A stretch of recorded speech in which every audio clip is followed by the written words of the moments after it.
Hello, and welcome back, everyone. This time, I got a really nice Magicka DK build for you. I've been playing this build for a little over a week now, and man, I'm in love with it. It is awesome. It is amazing. Um, I gotta, I gotta say something though. Big disclaimer: this build is gonna get nerfed next patch. Unfortunately, it's like ZeniMax has seen the build and they just decided to nerf it. Um, I don't know. It's sad, and I was debating whether I should make a video about it or not. But I decided to share it anyway in case you just want to play it for I don't know until the next patch comes out. So you might have like a little over a month left, maybe less. I don't know. So yeah, here's the build. Um, this is a heavy armor double sword and board, kinda tanky. DK. Well, it's actually more tanky than I anticipated. I wasn't, when I made this build, when I put it together, I didn't think it was so tanky, but it is real tanky, and I like it. I just like the play style of it. I like how it feels, and it is it is a tank build with a twist, and I will tell you everything about it in a second. Let's look at the stat sheet. We're looking at 38k Magicka. That's really nice. Almost 30k health. Not bad. Pretty bulky. And 20k stamina. So really amazing max stats here. The stamina is really important. We need the stamina on this build. And like I said, I will tell you why in a second. If we look at our regens, they don't look very good. No Magicka regen, no stamina regen, no health regen. What's going on here? I'll tell you, we don't need all that stuff. We really don't need it. This build has amazing sustain. Just due to the way it's meant to be played. Sustain is awesome, actually. For just having 600 Magicka recovery, it is unbelievable how much sustain you can get out of a build like this. And yeah, you got to do something for it though. You got to work for it. You don't get the region for free. We actually have like a couple of thousand Magicka regen on this build. If you really want to get into the details here, but yeah, I'll explain how everything works in a second. Spell damage, not bad, 3000. This is buffed though. This is with our major sorcery buff. This should go up to like 3.5k, so not bad. 3.5k and almost a 39k Magicka. That is a decent amount of damage on a bulky build like that. Our spell resistance, let me see real quick. So we have 26.5k spell and 22.8, almost 22.9k physical resistance. We are wearing Bloodspawn, so this goes up by another 6k. So our spell resistance is almost hard capped, and our physical resistance is sitting at I think like 29k. So we're fairly bulky on this build. Of course, we have 2.5k crit resistance. That's not bad. And then there's like one more that's really important here, and that's the spell penetration. We are in heavy armor, but we still have almost 12.5k spell penetration. This also goes up to like a little over 13k because we have the Crusher enchant on our front bar. But yeah, quite a lot of penetration for a heavy armor build. Just overall, damage is not bad. So yeah, that's the stat sheet, ladies and gentlemen.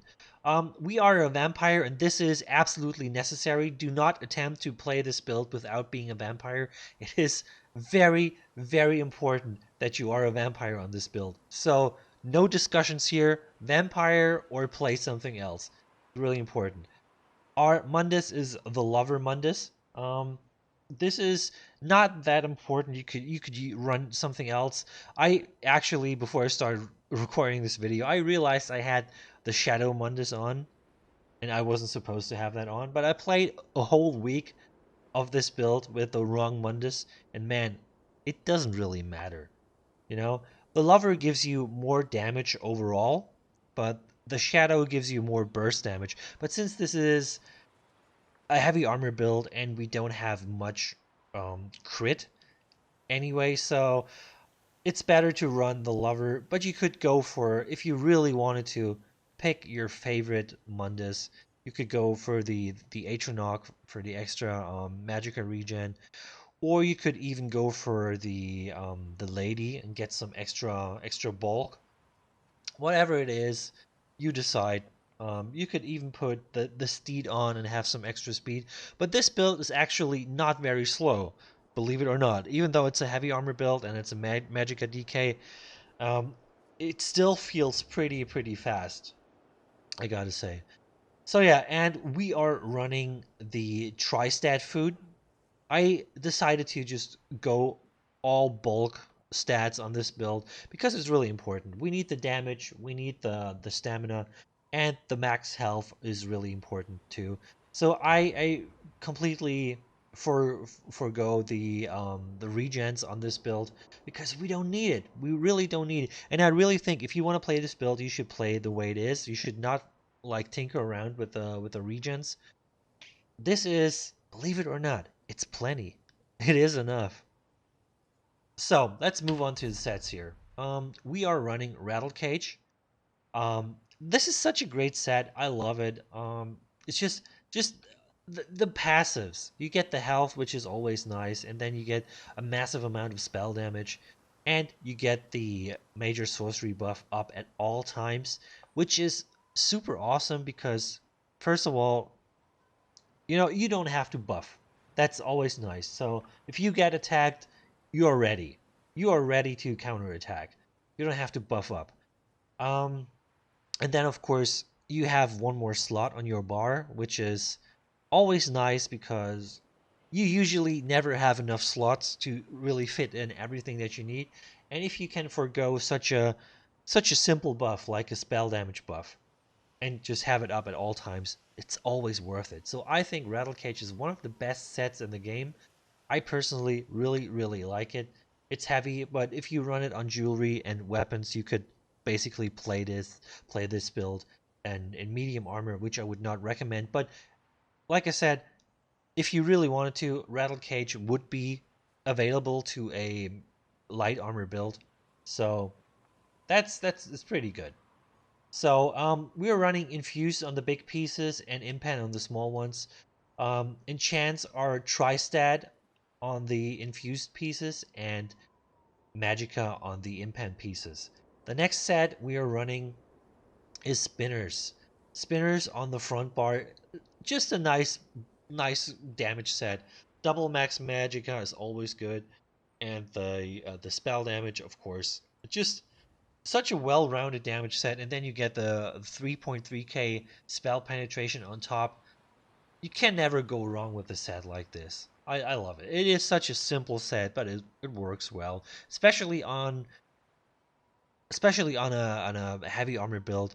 It gives you a little bit of the penetration back that you lose. So I think that's really worth it. On the back bar though, we are running the Asylum Sword and Board, um, which is it's so amazing. I always wanted to make a build with this set, but I never did. And now that I finally decided to make a build with it, it's getting nerfed. Thank you, Zenimax. So yeah, in case you don't know, this skill is this set is getting nerfed. The amount of magicka you get back is getting nerfed by 20%, and then the defensive posture skill is gonna cost a lot more. Yeah, not a good time to make this build. But I didn't know. The patch notes came out one day after I made this build.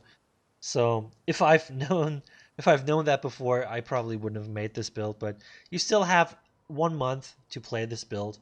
Maybe there's some changes in the patch notes and in like future PTS updates. I really hope they tone down the the nerfs because they're pretty uncalled for, and they're that has nothing to do with balance. You can't just slap on like a 90% cost increase on a skill and call it balance because that's not how balance works. So yeah, anyway, let's move on here. this is really nice because if I cast the defensive posture skill, which is um, a sword and board skill, I get Magicka back. So if I reflect something, I get Magicka back, and if my skill runs out without reflecting, I also get Magicka back. And you can just recast the skill and get the Magicka back, which is really nice. So what you do on this build is you just spam cast the defensive posture and you get your Magicka back. And you this I haven't really, I haven't really measured it, but I think sitting at, I mean, it says it restores 1700 Magicka. Since you can basically cast this once a second, we'd be looking at like 3.5k of Magicka recovery, and add this on top of the already existing 600k, 600, you'd be sitting at a little over 4k of Magicka regen on this build. So yeah, there's a lot of Magicka regen hidden that you can't see on the stat sheet, and it just works well. It just works so well. So yeah, the traits on here are, optimally, I would say, infused on the shield, and either also infused on the sword or maybe even defending on the sword.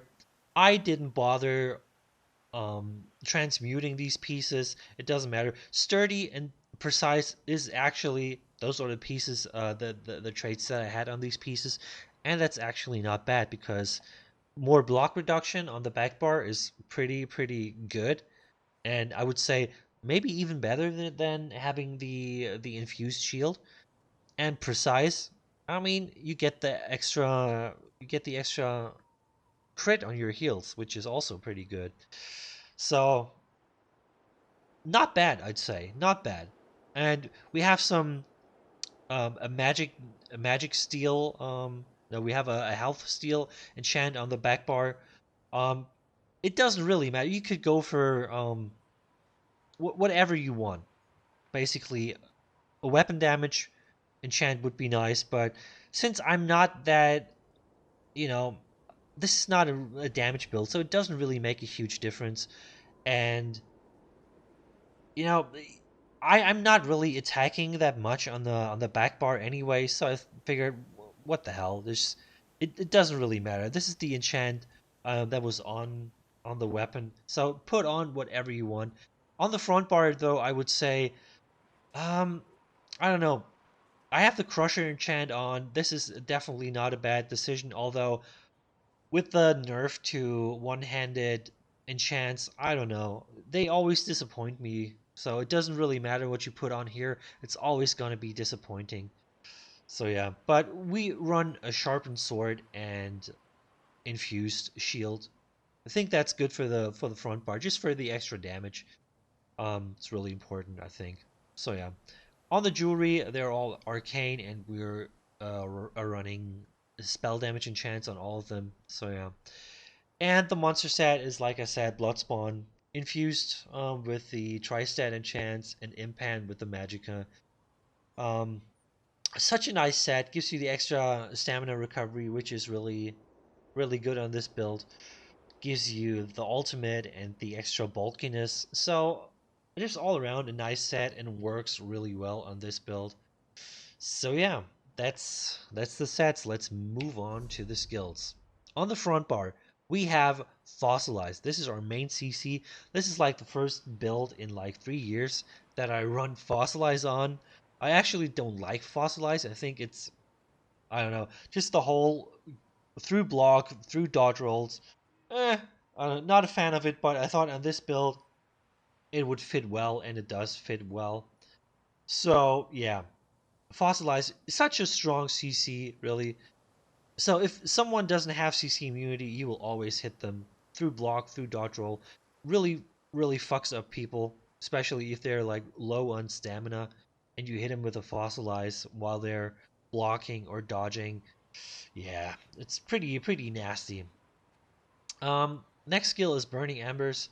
This is, well, I would say our main means of proccing our Molten Whip, because it's pretty cheap.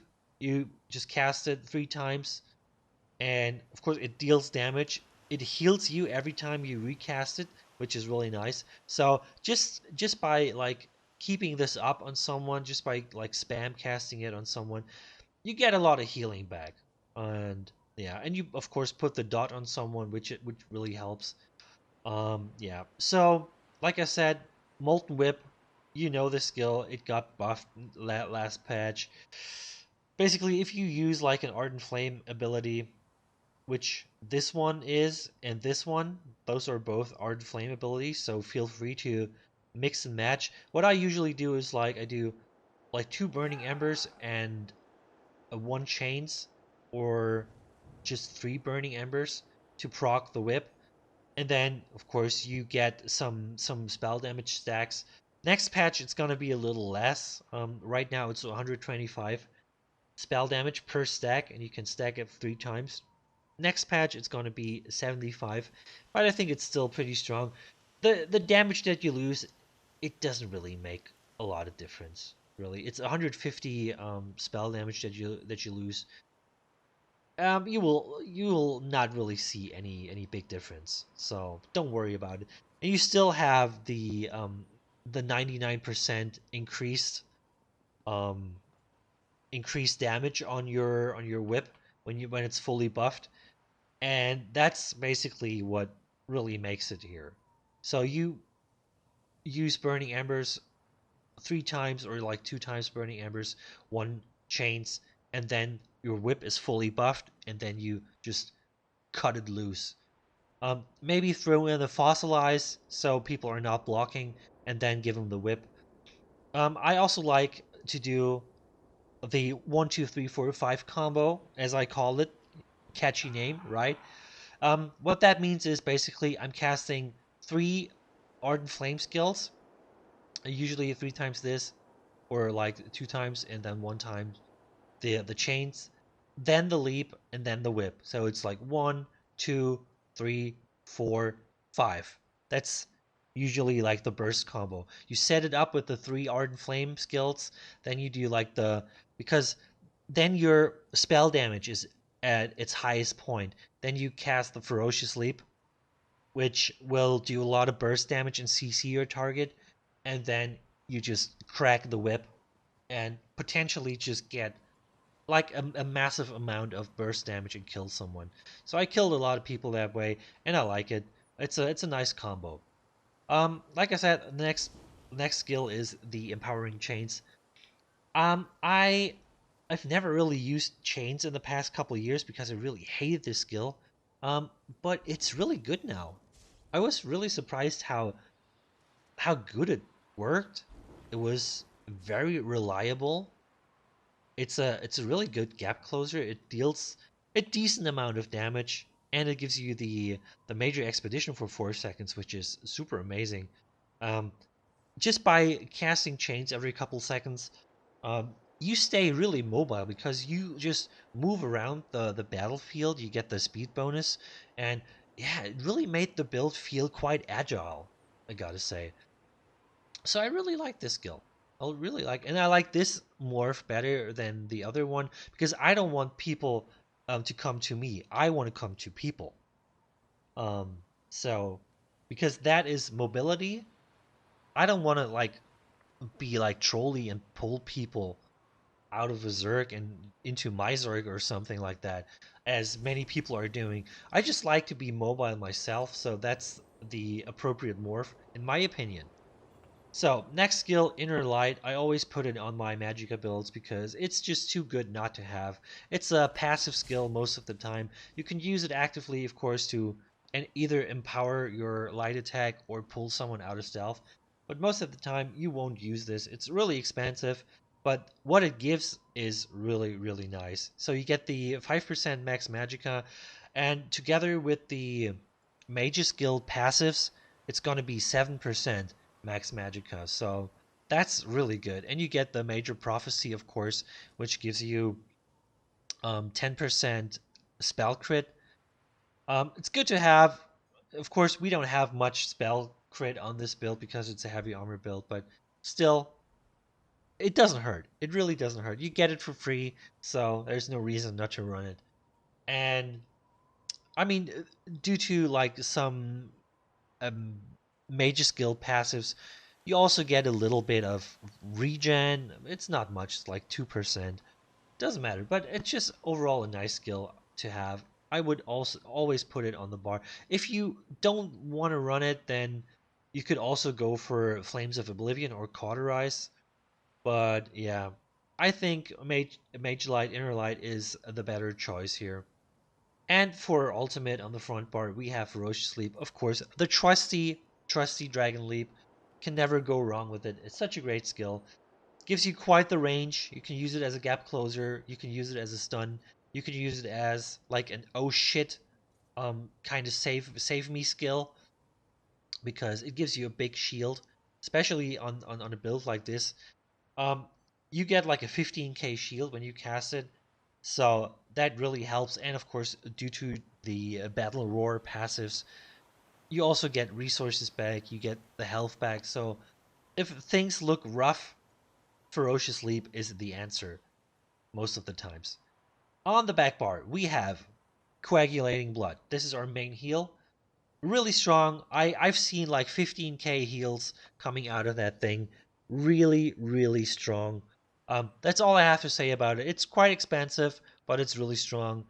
It's an amazing heal. So yeah, I love it. Next skill is Volatile Armor. This is important for many reasons. Of course, it gives us the armor buff that we need. It's really important. Then we have a quite decent little dot on everyone around us. So what I used to do is I usually jump into a Zerg and just cast this skill so I hit everyone around me with the damage over time.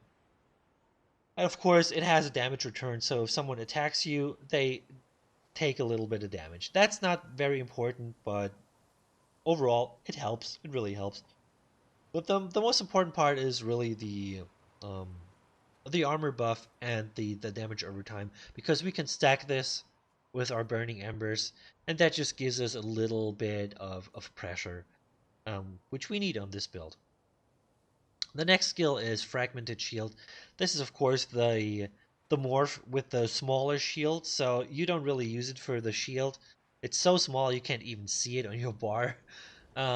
But it gives you a longer duration for your major mending. 6 seconds is quite long, so this is especially for a bulky build like this. This is what allows us to get these massive coagulating bloods for like 12k, 13k, 15k sometimes. Those are like full health heals every time you hit the button.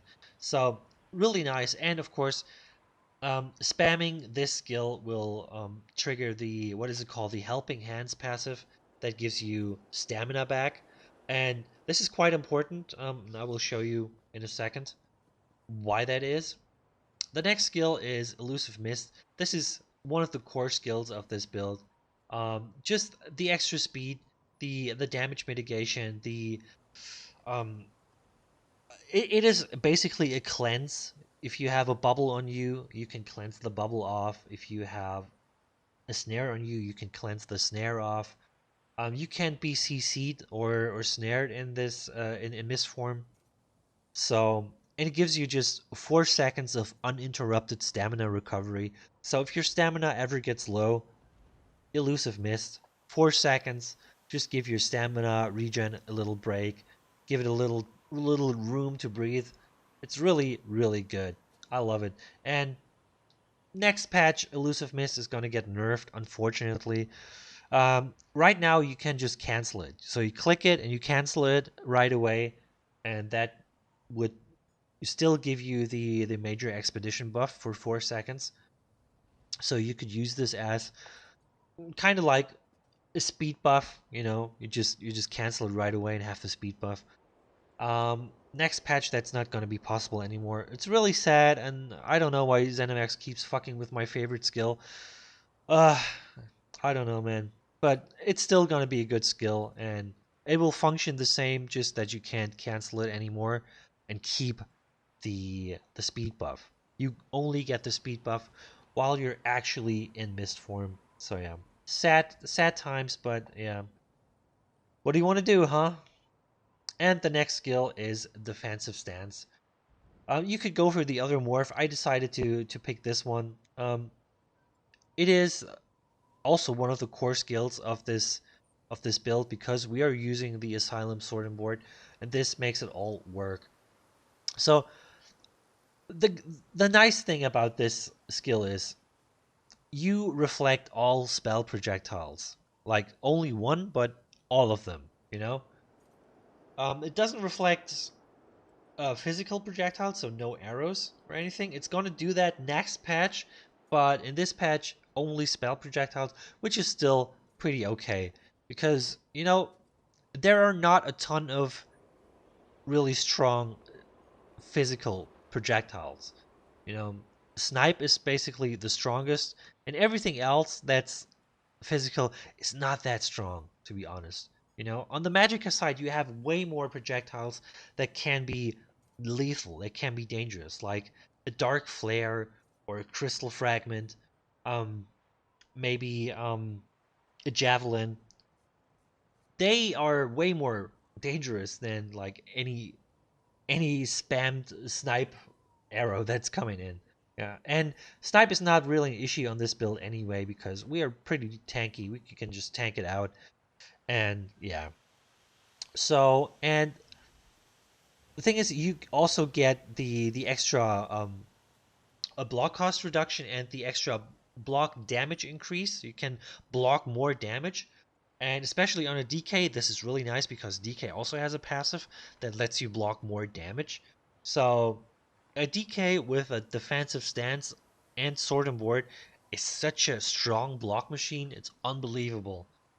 The block is cheap, the block is strong, and it just makes you so tanky, even if your resistances are not that high. And on this build, I don't even have major or minor protection or anything. So I'm still tanky, super tanky. And of course, like I said, this is our one of the core skills. Let me show you why. So I'm gonna use up some of my magicka here. Okay? Let's say I'm fighting someone and I'm using a lot of skills here, and oh, I'm out of magicka.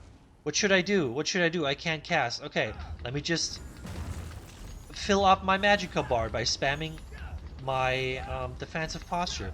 As you can see, I can spam it quite a lot on a magicka build. So, that's pretty nice. But let's say my stamina gets low. Because I was blocking, I was dodging, breaking free, and casting this skill a lot. Now I don't have my stamina anymore. So what do? Well, I have my fragmented shield, which procs the helping hands passive, which gives stamina back. So I could just pump up my stamina. You know? Give me some stamina back.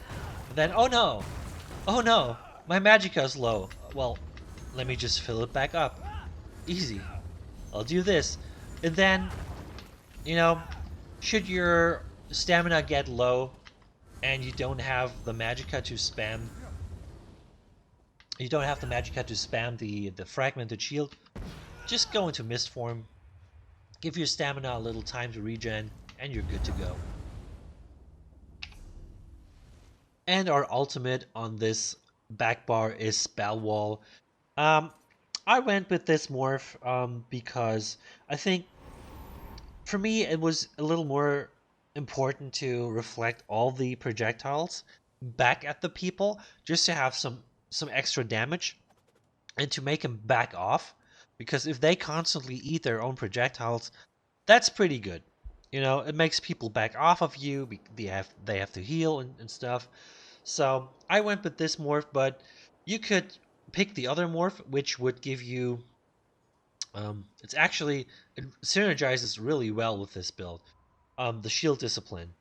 It makes your one-handed shield abilities cost 100% less. So they're basically free for 7 seconds, which means you could spam this indefinitely. I mean, not indefinitely, for 7 seconds. So you get 7 casts out of it without using your stamina, which is awesome, you know? So this would work really well, but I would recommend using this next patch if if you want to play this build next patch, it's gonna be hard to play this build because, like I said, this skill is pretty cheap. 2100 stamina on a heavy armor Magicka build is pretty cheap, and it's gonna be increased by, I don't know, like 90%. It's gonna be almost double the cost, and that's quite, it makes me really sad because that's not balanced Zenimax. It might be a little too cheap, I'll give you that, but you don't go ahead and just double the cost. That's not how you do things. Just put 200, maybe 300 extra stamina on top, and I think the skill is gonna be fine. Okay? This is not a very popular skill. It's not overused, and I don't see a reason to make it so unattractive that no one is ever gonna use it again. I don't know the reasons behind this, so it's gonna be hard to play this build next patch. I don't know if it's gonna be viable. We'll see. I'll do an update if there's anything noteworthy in the patch notes in the past and the next couple of weeks. I'll let you know. But as of now, it looks like you only have like 1 month left to play this build. Um, I would recommend, if you have those sets and you don't have to farm for it, go for it. It is a nice build to play. It is a whole lot of fun. Um, I would I played this build solo, but it's not really a solo build. I would say this is an amazing group build. Even like a group leader, if you are like the group leader of your PvP group, this is like the build to go for because you're so tanky. You can lead them into a Zerg, you can stay alive, you can get out. It's it's so fun to play, and it makes me so sad that it's gonna get nerfed. I could basically cry. Not kidding. It makes me so sad I could cry. Anyway, so that's the skills, guys. Let's jump into the CP real quick. Um, we have our standard tanky setup here: 51 ironclad, 77 in resistant, 43 unhardy and elemental defender, and then 56 in quick recovery. 37 warlord, 19 sprinter, 43 in mooncalf and arcanist, and 35 in tenacity. Then we have 37 in tumbling and 56 in shadow war because, block. We block a lot on this build, so getting the extra block cost is really nice.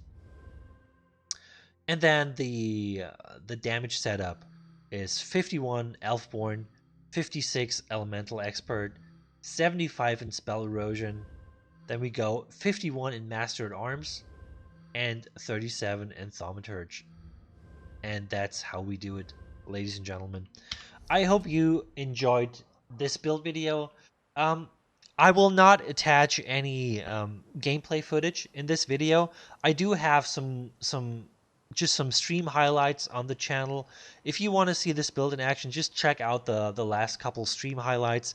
You will see this build in action. I wasn't playing this like super seriously. I was just having fun, just trolling people, just being tanky, and just just doing my thing, which this build is amazing at. So yeah, like I said, as a solo player, you can't really utilize the strength of this build that much.